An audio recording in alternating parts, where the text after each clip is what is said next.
George S. Patton.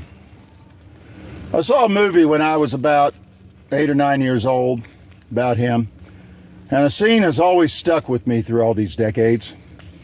A couple of German officers came together and they were discussing how they were going to deal with him. And one said, well, what kind of man is he? Don't tell me about what kind of troops he has or tanks he has. Tell me the kind of man he is. And the man looked at him and said, he reads his Bible every day. When he prays, he gets down on his knees. And when he cries, he weeps like a baby. Then the camera showed the other man with fear in his eyes. And the first man asked, so what are we going to do? And the man with fear in his eyes said, we attack and annihilate before he does. Now, why would he say that? And how would that be tied to the fear? Because George S. Patton demonstrated in his daily behavior that he didn't have that walking around intimidation that most people have.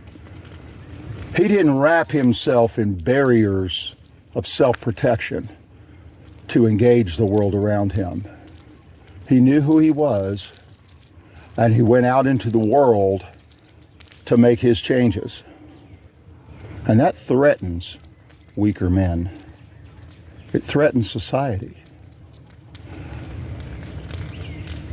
You see, when the schemers and political analysts and social scientists were plotting their polemic of the Cold War,